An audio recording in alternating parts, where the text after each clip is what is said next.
And it's quite a special festival for you personally. You've been there quite a few times as a family. Yeah. I'm camping there this year. Yeah, with my kids and I mean, friends. Yeah, glamping or so- camping, Damien? Get yeah. real. All right, you've rumbled me. She's in a Glamping. Winnebago, guys. Yeah, this time glamping. Yes, you're right. Um, yeah. No, don't sleep on the ground anymore. As long No, as there's a, God. as long as it's raised and there's a mattress. Fine Um, with it. you Room know what I'm service. saying? Yeah, with a duvet. Yeah. An esteemed guest. You will know him, surely, from aggressively popular, his words, not mine, shows Homeland and Billions, but you may not know that he is performing at this year's Latitude Festival. I am joined by a British actor, musician and producer. Good morning, Damian Lewis. Hey, how you doing? Hi. I'm very well, thank you. Where in the world are you, Damien? I'm in my house In in my your house pajamas. up the road. Are you excited? Because we are here at Virgin to hear that you are joining the Latitude Festival lineup alongside Duran, Kasabian, London Grammar, Keane, Rick Astley. I mean, it's quite a lineup.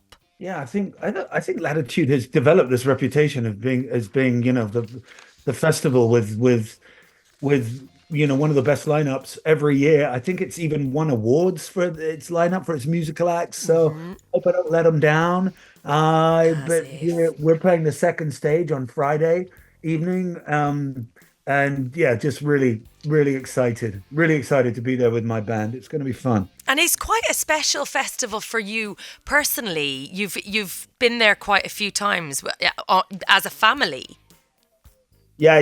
I'm camping there this year. Yeah, with Nice. my kids and I mean, friends. Yeah. glamping or So- camping, Damien? Get And real. all right, you've rumbled me. She's in a Glamping. Winnebago, guys. Yeah, this time glamping. Yes, you're right. Yeah. No, don't sleep on the ground anymore. As long No, as there's a, good. as long as it's raised and there's a mattress. Fine Um, with it. you Room know what I'm service. saying? Yeah, with a duvet. Yeah. I love that. So I listened, and we played some of your music earlier on. Rootsy, bluesy, folksy, rocky. There's such a beautiful tone to your voice, which is probably unsurprising given your roots. But was this always something that you had in the back of your mind as an aspiration to get on stage, but as a singer rather than an actor?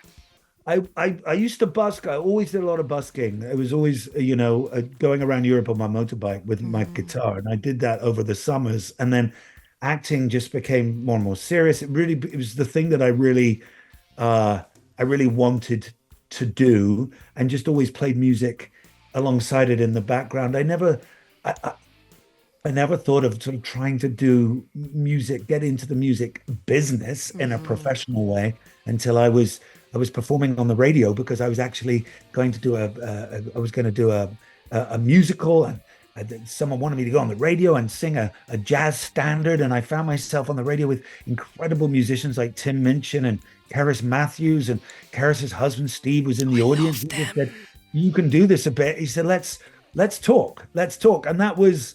And that's how it started. And so we started talking, and then I started writing music, and then before I knew what happened, I had a record out, and it's been amazing fun, the whole thing.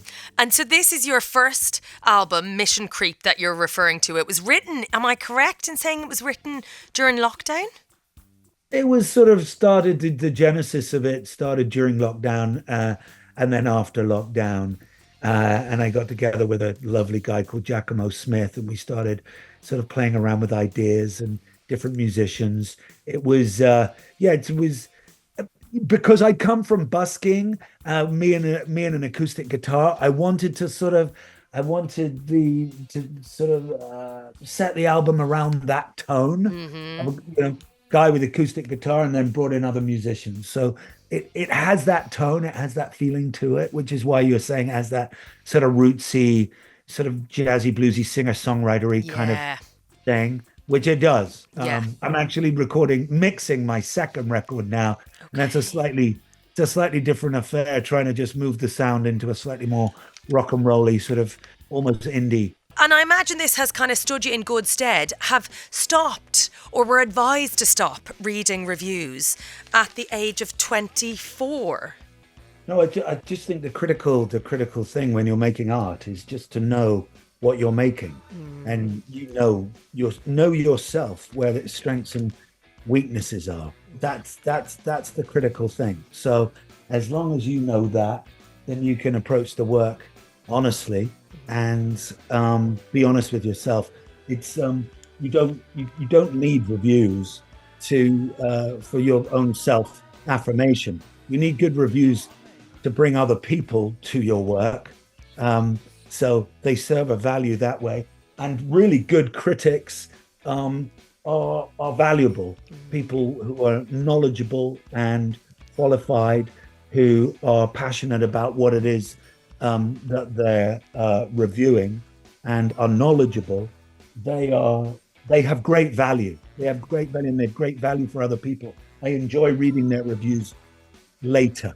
Yes, later. Okay, so it shouldn't inform what you do, how you perform, how you create.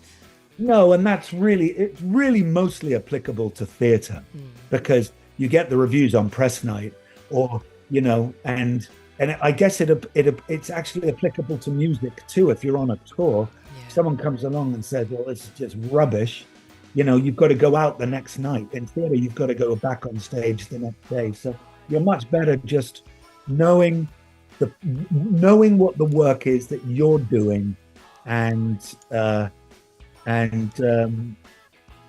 taking on the challenge and being your own critic. That's the most important thing. Yeah. Tomorrow you are performing at Regent Park Open Theatre as part of the Shakespeare for Every Day of the Year celebration, which it feels like that's quite a project that's quite close to your heart. Yes, there's a friend of mine, Ali Aziri, who he publishes poetry books, compendiums of poetry, and I have done many of these poetry evenings for Ali with other friends and actors. And this is the first time we're doing it at the Open Air Theatre. I played Hamlet at Regent Park Open Air Theatre when I was 24 years old, and it's my first time back there since then. So I'm gonna enjoy that. So full circle moment, and quite a gear change from Latitude. Well, don't worry. I'll get a few. I'll get to be or not to be out of me tomorrow night, and then I'll be focusing on the music. I have no doubt. Thank you so much, Damian, for joining us this morning. Everybody at home, you can catch Damian Lewis and his wonderful band performing live at Latitude.